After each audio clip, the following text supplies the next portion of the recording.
really wanted to focus on the combination of habit reversal training plus the use of the comb method for treatment in BFRBs. If you're viewing this, I'm assuming that you either struggle with BFRBs or you're a clinician wanting to learn more about it. I'm not going to spend time so much on the diagnosis itself because I really wanted to spend time on the strategies and helping people with BFRBs. Okay, so body focused repetitive behavior treatments. There's been several treatments that have come out along the way, and then are also endorsed by the TLC Foundation for BFRBs. So just a little quick background, that is where I received my training when I started to treat people who suffer from BFRBs. Back then it was TLC, now it's Body Focused Repetitive Behaviors Center. So this is what they list as the evidence-based treatment. So HRT, which is habit reversal training, was the first treatment developed back in the 1970s by Nathan Arian and Gregory Nunn. You'll see that this treatment is still utilized even to today, and it's incorporated in some of the other methods that I'll be focusing on. So it's really important to not get kind of confused as far as, well, I thought this was this and that was that. It's because a lot of it is integrated with the use of HRT even to this day. Cognitive behavioral therapy has also been utilized, and we know that's a CBT treatment that's been around for a long time, and really identifying the cognitions or the cognitive thoughts preceding a focus or an episode. Whole method was developed by Dr. Monsuelo and his colleagues in 1999. So this was the method that I was actually initially trained on, and so I still use a lot of components of the Cone method today, and it's still my go-to method when I feel like perhaps we're missing some progress or something. I'll go back and lean on the Cone method. For HRT plus acceptance, Dr. Fred Penzel, he wrote the book, The Hair Pulling Problem, Complete Guide to Treatment. This is what I'm going to be utilizing, the self-acceptance component that he added to HRT. When I started adding self-acceptance into treatment, I really saw a difference in how my clients were responding to not just treatment itself, but themselves in treatment. They can come in, we give them all the tools, but they really have this internal battle that we'll go further into as far as having the disorder and the acceptance of the nature of the disorder, etc. So I'm so grateful that Dr. Penzel wrote this book and incorporated self-acceptance, because I feel like it has really made a difference. Competing response behavior, it is a part of HRT as well, but it has been separated out in the research as I continue to read and to put together for presentation. So I thought it was really important that I just notated and added it in there. Okay, so let's see here. So what is habit reversal training plus self-acceptance? Well, let's talk about what habit reversal training is. It has 4 different components. The first one you're going to see in all the treatments across the board, which is the self-awareness training.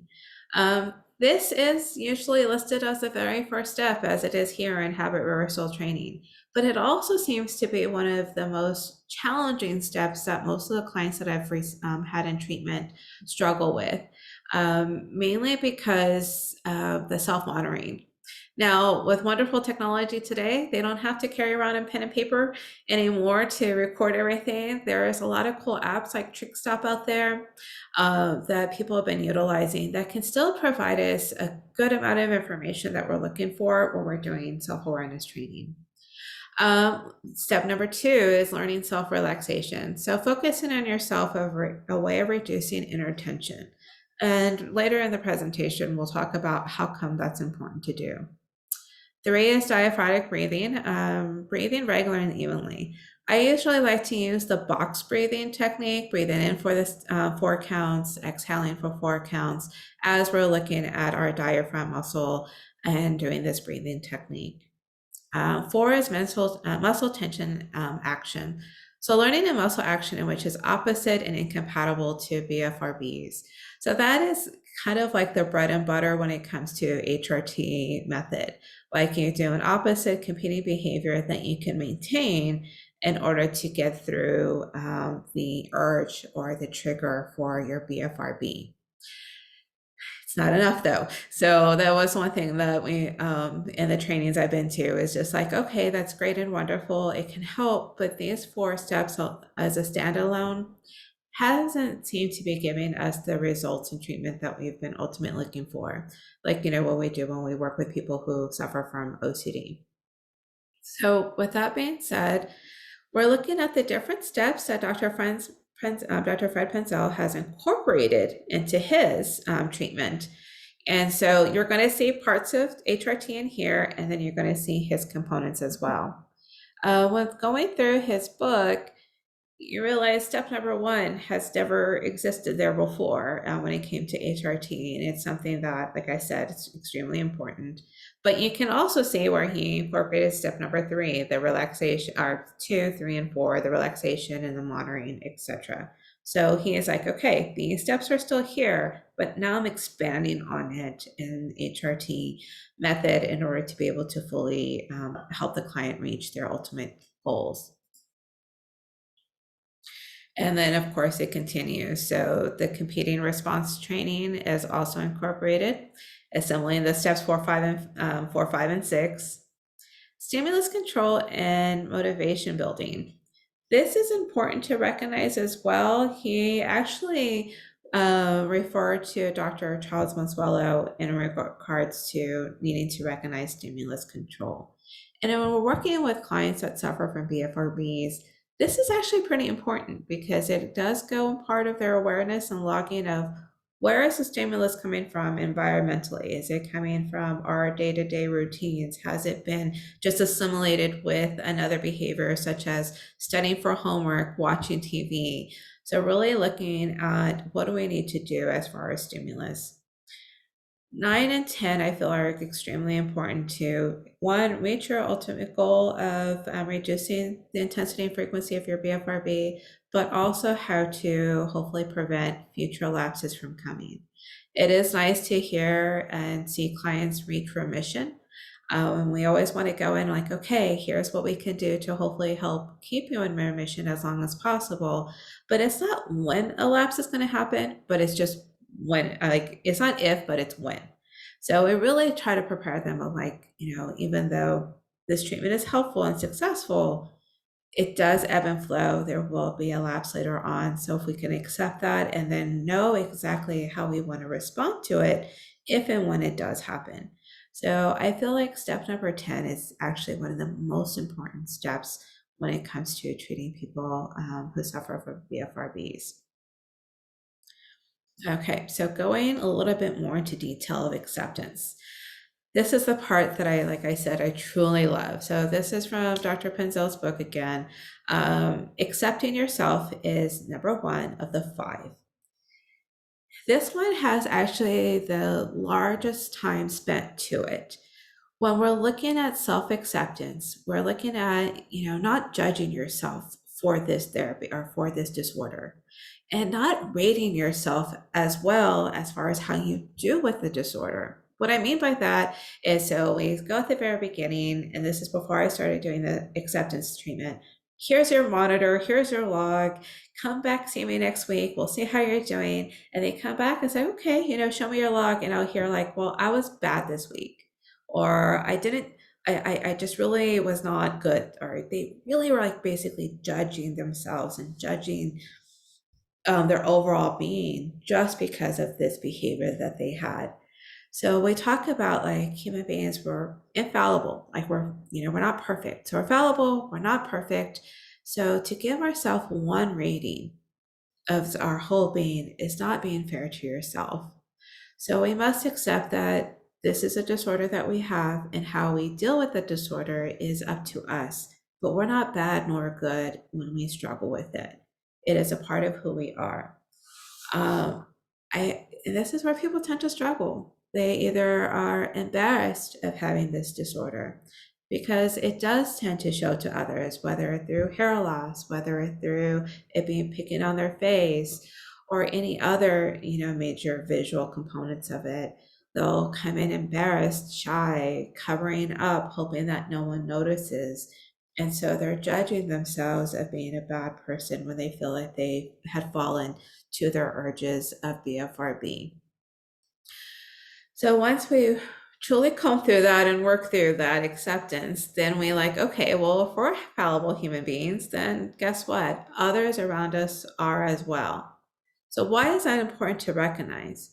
Well, if you are starting to pull and your mother says, stop it, put your hand down, or don't do that. Or if people just simply say like, can't you just stop?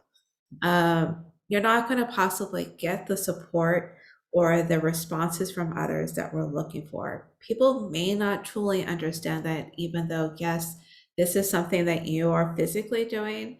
The urge and the trigger is not your fault. The urge and the trigger is within you, and you're having to fight this inside of you.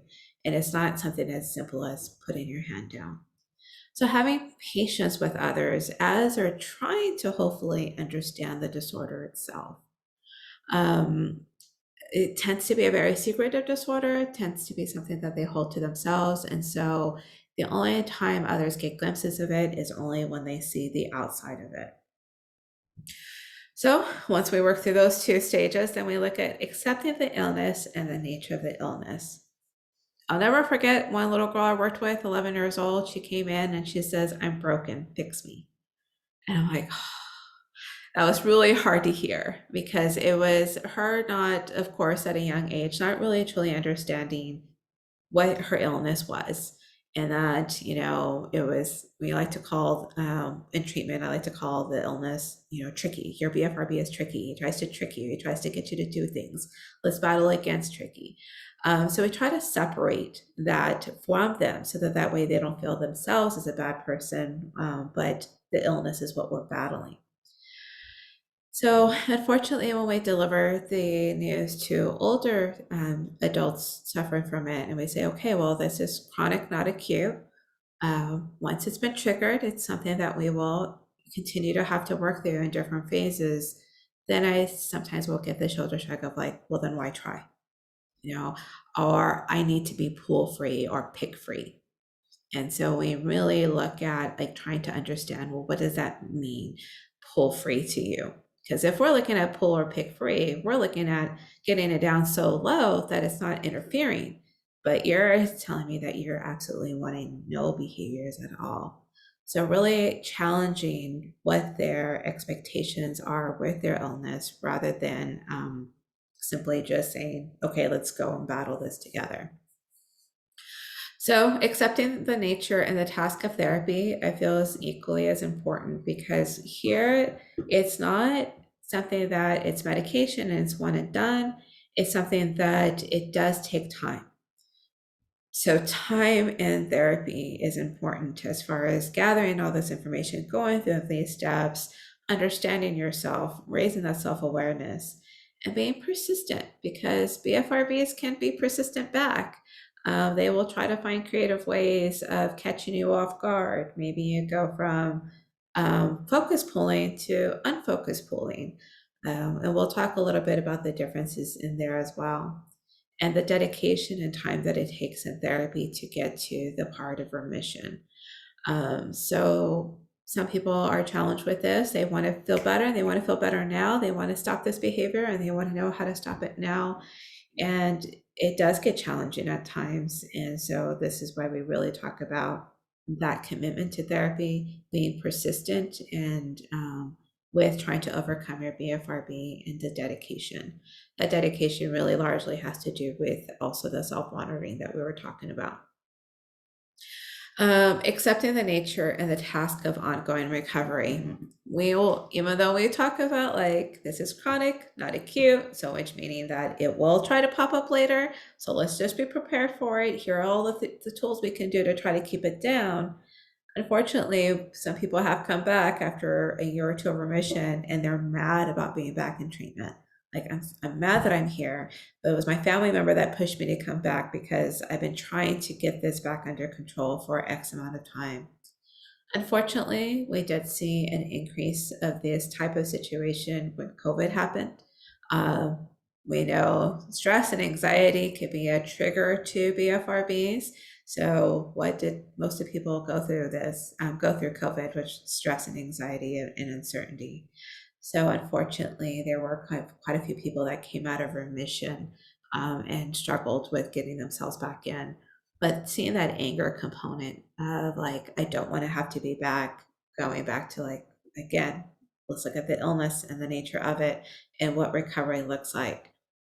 And also battling against with, all right, I'm in remission. Let me put away all my tools. Let me put away all my fidgets. I am good. I don't have to monitor anymore. I don't have to do these apps anymore. I'm like, no, no, no. We want to keep them present. We want to keep them in your visual. We want to still utilize them. Just have them a part of your day-to-day life. And it's so much better to do that versus one, I have to go dig them out. I had one person said, well, I pack them. Like, why do we pack your fidgets? Why do we pack your tools? So let's go back and unpack. So acceptance and BFR treatment in Dr. Fred Penzel's book, like I said, I feel like this is such a good component to add to treatment. And it's a good component to add at the very beginning as you start the self-awareness. Really stress this at the beginning, and it helps out a lot.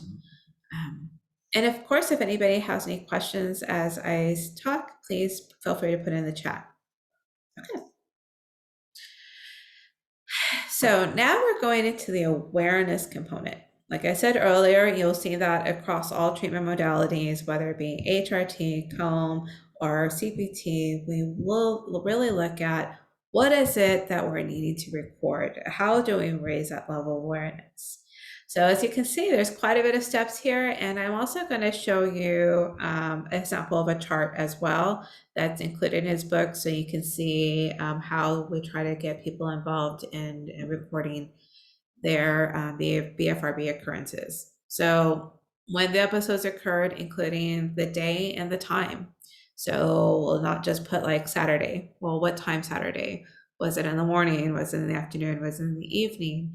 Okay, and then how long did it last? So the guest duration. This is also an area that people can struggle with, because if they're not really recognizing that they're engaging in their BFRB until after they see the damage, they're like, I don't know. Time just kind of went by. So you'll see some frustration with that as well. Step 3, how many hairs did you pull with each episode? Now, in some of the treatments, I think in Dr. Martin Franklin's book, in his, he will also not just give them a recording sheet, but he also give them an envelope to save their hairs so they can have an objective number of how many they pulled. I myself have never done that or utilized that in treatment, but it can be helpful with some people.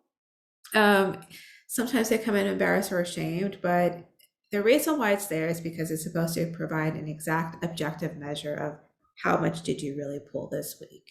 And if we see those numbers come down in the envelopes, it's a very direct response or evidence that we're getting better, you haven't pulled as much. Of course, that talks about just trichotillomania component. Doesn't really talk about the skin picking part or any other types of BFRBs. So we can see how that one wouldn't translate well with the other BFRBs. So how strong was the urge to pull? So we rate those on a scale. So we love rating scales. It's a good objective way to look at, like, our subjective way to look at, like, was it really intense? Was it something a little bit less? Part of the goal of treatment is that hopefully those urges come down in intensity. So not just that we see the less frequency, but we see the decrease in intensity itself. They're able to quickly stop or resist engage in their BFRBs with the lower urge intensities. So step 5 with their recording is where the episode occurred. So if it was in your house, exactly where, like specify the location.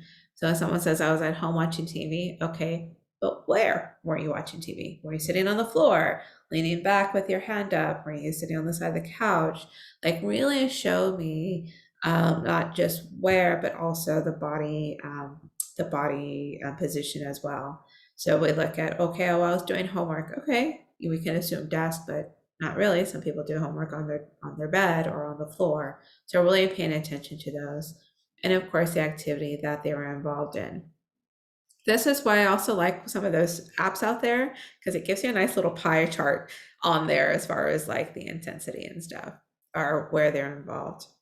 Okay, and then of course, what were you feeling emotionally and physically during and after the episode? So not only your mood, but your physical state, sensations such as itching or burning. Now, not everybody has these physical sensations before. Sometimes they just say, well, before I knew it, my hand was up. I didn't really notice an tension in my scalp or an itchiness on my skin. So it's really important to recognize that not everybody will be able to really be present in knowing that. But if we can at least pinpoint what was the emotion, what were you feeling? Did you feel tensions in your muscles because you just found out some stressful news? Okay. So we're halfway done here. Oh no, I'm sorry. So this is where it was in Dr. Fred Penzel's book. So I basically obviously scanned it, put it right in here. So this is how he lists it, like, okay, where were you when you pulled, the times of days, even his little chart recording sheet there. I've modified this a couple times for children or adults, depending on what it is that they're like able to record or be on top of. And then, of course, the moves that you were when you're pulling. So all those steps we talked about, this is basically how he gathers the information. I just thought it was important to look at that. Now, the part that I really wanted to point out here was, let's see, on the upper right-hand side here, learning to, or leaning to the side, your body position is what he's going over. Some people like to twirl their hair before, or they simply kind of run their fingers across their scalp. Now, this is very much talking about hair pulling, because it's a hair pulling problem, but we can also list this when it comes to like your BFRBs of skin picking. So what can happen is if someone is sitting crisscross and they tend to pick on their legs, they start to rub their legs and try to search for imperfections, or they have short sleeves, they start to kind of just scan.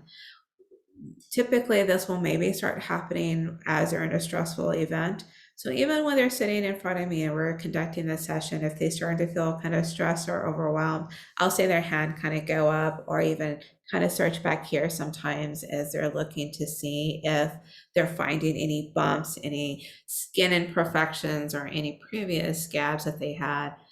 So really paying attention to these behaviors that lead up to the pulling. So all the preantecedents.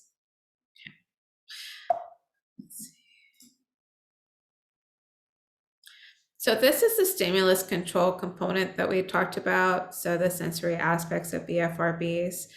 When people do some sensory components of trichotillomania, they'll look for the hairs that are probably feel more coarse, more kinky hairs, they'll say. So they're searching for that, or they will also just automatically have included that in their daily environment or routines. So what I mean by that is, someone who is about to take a shower, they turn on the shower and they start to lean into the mirror, and they lean into the mirror to try to seek out any kind of like short hairs, imperfect hairs, etc. So we're having to look to see, well, what are your daily routines that we may need to modify in order to provide stimulus control as far as triggers for your BFRBs. And of course, if you're overstimulated and we can't figure out like how to get that completely down, then well, how can we modify your responses to it? So if someone says, well, I have to drive to work every day and I'm always in traffic, and that's where I conduct most of my BFRBs, well, we can't stop that obviously, but how can we modify that activity to where we can decrease some of the stimulus? So he said it was really important to include this within the treatment itself, because we want to identify when they're getting triggered. Okay. This is another component of Dr. Fred Penzel's approach to identifying high-risk situations. If you're in treatment for OCD, we talk about running toward our triggerings and not engaging in our compulsions. Here, we actually try to avoid our high-risk situations if possible. And again, if we're not able to avoid them, how can we modify them?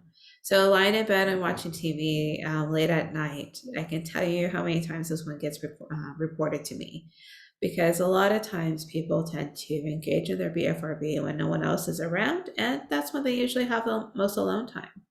Like we said, sitting on one side of the sofa and watching TV as well, working at your job or schoolwork, staring at the screen. So earlier when we talked about a lot of people or came out of remission, unfortunately, during COVID, is because they weren't around that many people. They were, and even if they're on Zoom classes or meetings, they can turn off their camera and no one can see them engaging in their BFRBs. Where before, if they were in the office, in the classroom, they would resist engaging because they didn't want anybody to see. And it was also easy to engage in some of their BFRBs off camera in the sense where, again, sitting crisscross, their legs up, and then they're skin picking. So really paying attention to that. Reading books. Reading books is usually when they feel relaxed, and unfortunately, that could be a trigger to pulling. But then on the flip side, studying for exams while you're reading books, if you have increased anxiety, it can also trigger as well. And so, yeah, leaning in the bathroom mirror, all the other areas that we talked about. So that was the HRT component from Dr. Penzel incorporating acceptance. Due to time, I'm just going to go straight into the COME method. Again, COME method was developed by Dr. Charles Monsuelo and Ruth back in 1999. This is basically straight from their paper. So what they said is like, okay, the previous HRT, the 4 stages that we talked about, isn't enough. We really need to look at each individual person and see, well, what are their critical antecedents to the behavior? What are their consequences? And then we need to also organize their cognitive thoughts involved in here. So thoughts, later on, we'll talk more of an example of this hair needs to go. It's too short. It's too kinky. My skin needs to be perfect. I need to get rid of this bump, even though they know by trying to get rid of this bump in their skin that they find actually makes it worse. And then specific treatment strategies are selected to implement to target critical maintaining factors to relevant modalities. So then, of course, they give evaluation modifications as necessary. So the whole main part of this is it's an individualized approach. We're not going to just say, okay, let's do deep breathing. Okay, let's do self-awareness. Okay, now let's do this. It's going to be more looking at the individual person. So how do we do that? Well, 4 different stages, so or phases that they call it. So phase 1 is the assessment and functional analysis. So the decision to target pooling and orientate the client to the identification of functional components, and we begin self-monitoring. So what does all that mean? Basically, we're like, okay, which target behaviors are we looking to stop? Then let's orient yourself to what are the components that lead up to these behaviors. And then, of course, self-monitoring. This is the one that you can spend the most amount of time in when going into this type of treatment, because it's really important that the individual really understands all the functional components of their BFRBs. A lot of people sometimes aren't aware. They just started coming in because they noticed the hair loss or they noticed how their skin's not healing from picking. And another one is we get in people who also tend to cheek chew, like chew the inner part of their gums and cheeks. So they're just noticing that every time they go to the dentist is like, what's going on here? This is not healing. So really looking at all those components. So identification of potential modalities to be targeted. All right, so then this is where they start to bring in the skill sets such as fidgets, sensory input methods. What are we going to use for your particular BFRB behavior? Which one seems better for you? So what I mean by that is some of the treatment modalities can be barrier methods. So literally blocking you from being able to engage in your BFRB. Barrier methods are really effective, but for a short period of time usually. So we need to add another modality to it, such as fidgets or sensory input. So when you feel the urge to pick or pull, then let's engage in a sensory input that won't be the same. component or satisfaction of it, but at least give that sensory input or that modality helps to calm down that urge. The way I love to describe it to my clients is it's like, okay, let's just say you're craving your favorite food of a hamburger and you really want a hamburger and this is what you're craving. But instead you reach and you have a large salad instead. You're hungry, you eat the salad. It's not going to be as tasty as that hamburger, but it will do its job. It will fill you up. And so perhaps you're okay with not having that hamburger after all. It's not going to taste the same by any means, but at least it satisfies that. So that's another potential modality we talk about. Not engaging in those baddie positions that we talked about earlier. It's another modality. So if you like to lean up on the couch on one side and do this, we're going to not engage in that behavior at all. If you tend to lean into the mirror before you take showers, you're going to time your showers. You're going to avoid that trigger by just going straight into it and straight out or covering the mirror. So this is where we really try to target, well, which treatment or which one will be best for you in your particular BFRB. I had a lady who was an esthetician, so she had these wonderful mirrors to really magnify her pores. And she would sit in front of the mirror and for hours and skin pick, knowing that that wasn't the way to go about it. So we got rid of all the things that she would need to engage in that behavior, put them aside for a while. And if it was tweezers, we would put it in a Ziploc bag and freeze it with water. And so if you want to get to those tweezers, you'd have to defrost it first, but it was a way of preventing you from being able to get to it right away. People seem to like that one pretty often because they're not handing it to somebody else and then demanding for that tool back. They're still fully in charge in it.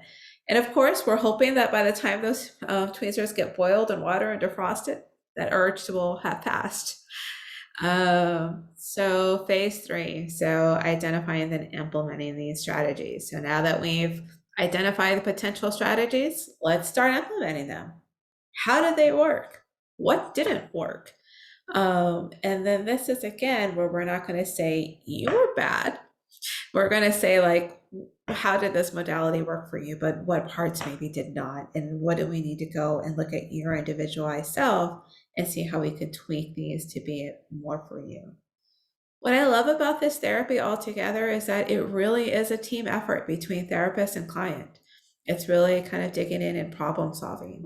So we try to implement the use of these strategies consistently for at least 1 week to truly get to say, well, does this work for you? Because trying something new, we know we won't always like it at first, but if we try it a few times, maybe all of a sudden it starts to click. Maybe all of a sudden it starts to feel like closer to who they are as an individual and be able to overcome their BFRB. And then of course, that's where the evaluation and modification comes in. So the effectiveness of the strategy. All throughout this time, we're still using those self-monitoring to see where we can feel like the progress is being met, and of course, where people tend to still struggle. This is again where the acceptance of don't judge yourself for this behavior, it'll be fine. That one tends to come in a lot in phase 4, making sure that that's not happening. Going to acceptance from the other one, but we're really looking at it here. So that's why I like to use acceptance. Okay. So basically I already talked about this part, so the functional analysis. So we provide the conceptual foundation, we conduct the assessment, and we also provide guidance by suggesting potentially useful strategies for addressing the problem. I think each phase was typed out here. I just kind of went into all of them. So the functional components, 2 types of antecedents to pooling. So the cues that trigger the urge. The actual behaviors involved in pooling and the consequences of pooling. So this is a part that we want to look at a little bit more closely, the consequences to pooling. Most therapists that have done this treatment are familiar with it. We understand that we get the trigger or the environmental trigger, we have the urge, we engage in pooling, they get immediate satisfaction from it, but then they have consequences for it. And what are those potential consequences? Well, if it's trichotillomania, hair loss. If it's skin picking, they have a new open sore. If it's cheek chewing or lip biting, they're also going to have those sores that now they feel like they're having to start all over again. And it's those consequences that tend to trigger thoughts and feelings of, I was bad, I was horrible, which could then again provide another emotional trigger, and then the loop happens all over again. So we're paying attention to the consequences in this stage. What are your consequences that you're suffering?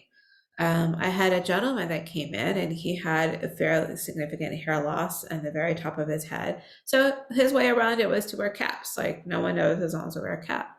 Well, then he was invited to a wedding and he was going to be the best man. Can't wear a cap there. So we talked about the consequences of his behavior to now makes him feel that, am I going to be ready or will I be able to attend this wedding and not feel any kind of shame or embarrassment from it? Other potential consequences for people that engage in BFRBs is, if they do the cheek chewing, going to the dentist and having to explain or, see their confusion of how come there's so many open wounds in their cheek. Of course, for women in hair pulling, loss of hair, having to wear wigs, having to position their hair oh so much to where people cannot see that hair loss.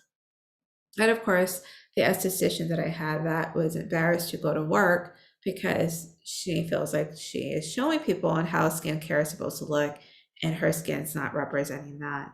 So she ended up even leaving a job for a while until she was able to get her BFRB and under control.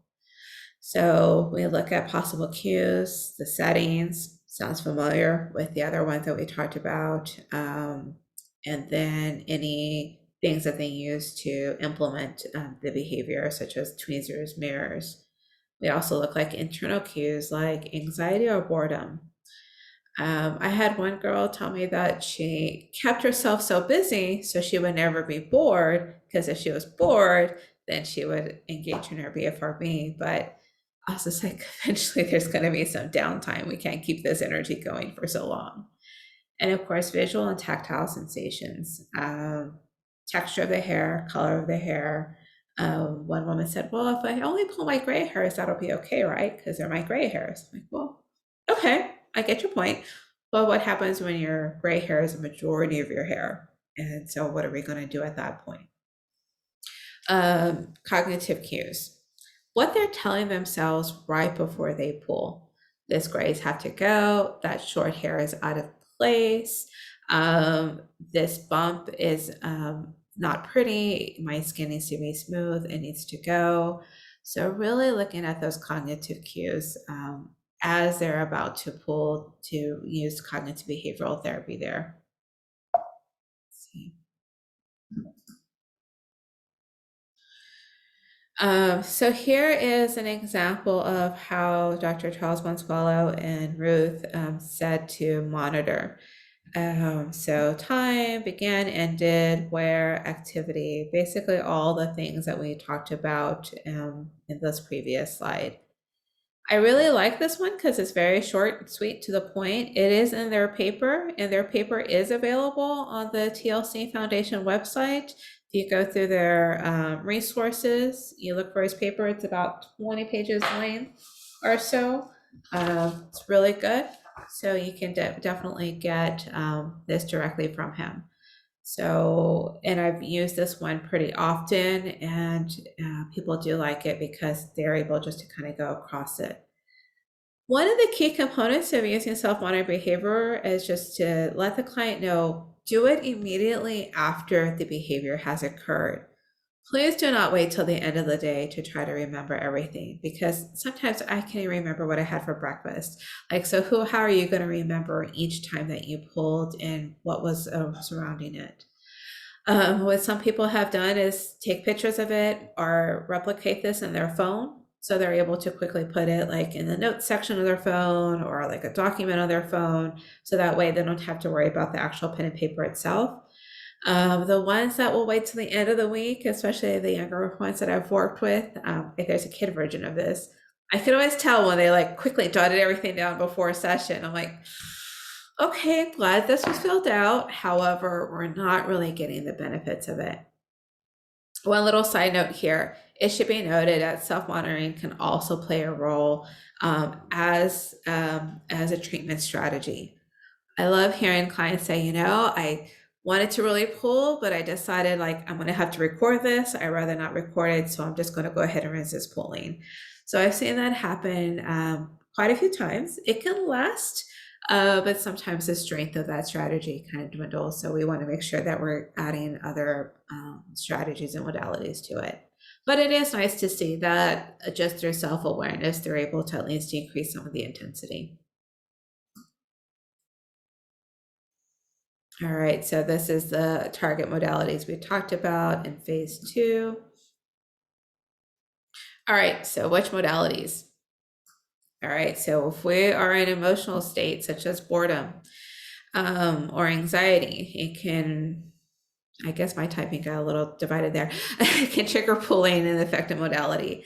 So if we know that stress is a trigger to your pulling, then let's really work on the emotional component of stress. How can we help stress through, you manage stress a little bit better in order for it to hopefully keep you from being as heavily triggered? So this is where we kind of use just the traditional CBT strategies of like, let's work on your emotional self and see how we can help regulate those. Cognitive, what are the thoughts? If you're telling yourself my eyebrows don't look even, or oh God, I removed all the gray hairs, which reinforces the pulling, the cognitive modality is relevant and it offers promising target for intervention. So we're wanting to really look at those thoughts and challenge them. So what's the evidence to prove this thought right? What's the evidence against it? Are there alternative ways of looking at it? Okay, if my eyebrows aren't even, can I just accept that? Can I be okay with that? And if I've got all my gray hairs out, can I then see it as more of, well, perhaps gray hairs is an added feature. It's something that's positive versus seen as something as negative. Of course, the environment modality as well. For example, if attention from patients or peers serves as a reward for hair pulling, this occurs in the environmental modality. So what happens in this particular one is with children especially, some parents will reward their children for not pulling. They reward their children for not engaging in their BFRB. So now it's become something that they're looking for as far as environmental cue versus trying to keep it more of a regulated internal cue. So we're really looking to pay attention to seeing, well, what cues around the family, or, sometimes they'll say in the environment, they'll get, if their hand is up, the parent will look at them or give them a stern look. And so that's also an environmental cue as well. So we're willing to see how is their environment taking effect as far as their triggers. Tactile sensations. So earlier when we said searching for the kinky hairs, looking for the bumps, looking for anything that they feel might help them or trigger them engaging. So one thing I tend to tell the clients is like, if you choose to search into the tactile, then you choose to engage in your BFRB. Because how hard is it to find that tactile stimulation, such as a bump, and resist engaging in your BFRB? So we really want to be cautious about engaging in those types of triggers, because now it becomes that much more challenging to resist engaging in the BFRB. Okay, let's see. I do have a question. So does there any resource that shows certain antecedent triggers are more prominent? Oh, okay. I like that question. So basically, are there any antecedent triggers that are more prominent to some BFRBs more than others? Actually, I have not seen it as one greater than the other. Again, if we're looking at individualized approaches, it just really depends on the person themselves. But and Dr. Charles Mansuelos, he does break it down a little bit more, but he doesn't refer to one being more than the other. It's a really good question. Thank you. Okay, so nice big chart here. He breaks it down into the different components, the antecedents, the behaviors, and the consequences. So this is again a nice chart that's included in the paper. You can again get it online through the TLC Foundation. So we're looking at like external, the settings. What are your thoughts about the setting itself? Let's just say you're going into a classroom that you've had really bad previous interactions with the teacher. Is that more of a cognitive or is it more of like an effective trigger to you? So really kind of checking off of like what is affecting where. So of course, internal affective states. Let's see if I hope everyone can see this. Okay. And then of course, where are we being affected as far as which modality do we need to use? Okay, so let me break this down a little bit more. So let's just say the affective state is emotional. You're feeling very upset.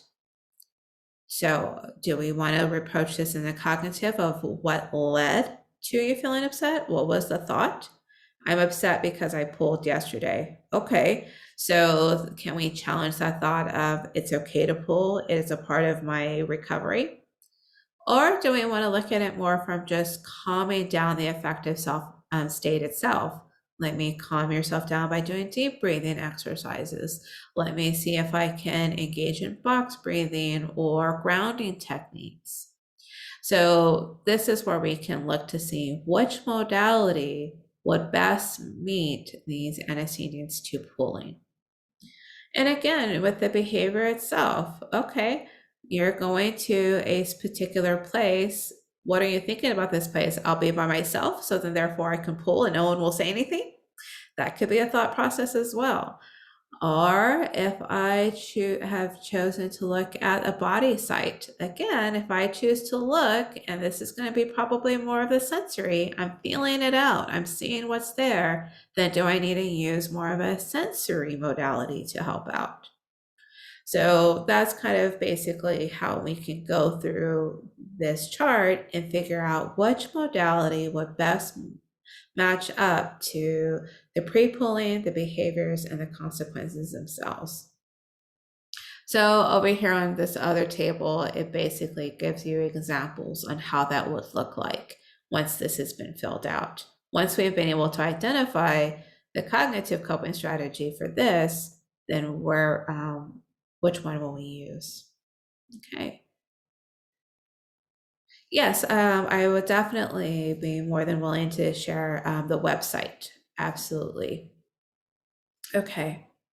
So, oh, pretty good on time, right at the 50-minute part. So here are the references. So the website, the TLC Foundation, you look to see they're under treatment. You're able to come across the paper, the one that we just went over of Dr. Charles Monsuelo. It's called the Comprehensive Model for Treatment of Trichotillomania. It's listed right there. And the exact pages that we used as well. This is Dr. Penzel's book, The Hair Pulling Problem, The Complete Guide. This one I do need to include as well because it's Dr. Martin Franklin, and he's listed here as well. This is the first one here for the cognitive behavioral strategies. So those are the references that I use, and the charts are in there as well. Of course, you can take these charts and modify them for adults or children like I've done as well. Really hope that this presentation was helpful and you feel like you have tools to either help yourself if you are a BFRB sufferer or a clinician feeling more able to assist your clients as well. Would you rather I think it's just me left. Would you rather I keep typing in the chat, or can I go ahead and ask you a question? Oh yeah, go right ahead. Yes. I was just going to ask your opinion on going back to what you were saying about kind of environmental contributors. What are your thoughts about parents using a rewards chart for kids who are struggling to become aware of urges? In this case, it's picking. So the intervention I practiced with the child in session is to, just those little puff balls, like little pom-pom things. Oh, yes. Every time. So I had her get into a hot spot in her home, where picking is common and get into the position where her legs are available to her. And we did a variety of experiments, when her mouth was busy blowing bubbles with bubble gum, when her hands were busy with a fidget, when she kept her hands on her dress, when she kept her hands on her legs. And every time she noticed an urge to pick, I had her put a pom-pom in a glass. Oh, okay. Just so that she could do it in a nonverbal way. Yes. And then linked that to like having focused practice every day where she's focused on recognizing the urge and then linking that to a sticker chart. So every so many pom-poms, so many times she recognizes the urge, that's connected to so many pom-poms are worth a sticker and so many stickers are worth a, reward. Uh-huh. What are your thoughts about that for a young child who's having a hard time with the self-awareness piece? Yeah, I love the fact that you're rewarding the awareness and not the non-pulling or the non-picking behavior. So that's a very clear distinction between the two. And yes, I think that's a wonderful. I love hearing that. I will probably use that myself one day. So yes, I think that's a wonderful modality to use because we're just rewarding her on learning herself versus stopping the behavior itself. Yeah, and the other, I feel like that the part that I talked through with mom that's a little tricky is we don't want her to associate getting better at recognizing the urges and then having fewer urges with being rewarded less. Yeah. So I told mom to be really aware, like if she's having fewer urges and then recognizing fewer urges, that then each pom-pom is worth more because do you know what I'm saying? Because Right, to try to offset that. Yeah, I can see that. yeah, yeah. So I just got the impression when you touched on that environmental piece that maybe you didn't feel like rewards were a good intervention. But if you're rewarding the awareness, that feels okay. Yeah, the hard part is when parents will want to reward for non-picking or pulling. If, Uh-huh. well, if you don't pick or pull, then and literally a parent said, we'll give you a dog. And it's just like, okay, but that's going to be an external motivation versus internal. And this needs to be an internal. If they Yeah. don't. And so how have you worked around that with parents? What do you encourage them to reward instead? And so whenever they tell them, like, so if the child says, I am doing better, and again, we use like tricky, like I'm overcoming tricky, then we just do the more of the positive reinforcement of you must be working really hard. How do you feel about that? And so rewarding the internal motivation, recognizing praising the internal motivation and not the external. So how does it feel that you've been able to overcome tricky? It feels good. So and if you like that feeling, how do you want to continue to get it? And what do you need to do to continue to have that? But never to say, oh, that's great, you're not pulling or picking anymore. It's going to be more like, how do you feel that you're overcoming this? And then what do you need to do to keep that going? So praising the internal motivation. Yeah, I think that feels hard though with a younger kid, especially because yeah, I need to sit with that for a little bit and think about how I might adapt to that idea for a little one. Yeah, so a lot of times I'll have them draw Tricky out. And like literally like how do if you were to draw Tricky, what would it look like? And usually they'll have it like a monster. Sometimes they just have it as another like little being, like human being. And then okay, what do you need to say against Tricky? Tricky is a bully, so let's talk against him or her. And then how does it feel that now you're bigger than Tricky, that you control Tricky? I feel good. And so that hard work you did, you feel better about yourself. That's what we want to praise. So we really don't even get into like, you're not pulling, you're overcoming tricky. Yeah, yeah. I think my inclination is it seems like so recognizing the urge being praised and then recognizing the use of competing behaviors Yeah. is a safe thing to praise or reinforce. Right. Yeah. And that falls into like, you're working hard. I see you trying to use these other strategies. Good for you. Yes. Yeah. So yeah, rewarding the actual work, not just the Yeah. result. Because So, of course, just like we know, there's going to be a lapse or a slip. So a yeah. lot of times if we only reward the non-pulling and they slip, then they're like, well, I'm a bad person because I failed, I messed up. Right. Yeah. Okay. So yeah, as long as I understand what you're saying. And yeah, I think my mind was going more towards let's reinforce the desirable alternative behaviors instead of reinforcing the absence of the negative behavior. Absolutely. Yeah. Yeah. Okay. Well, thank you so much. That was great.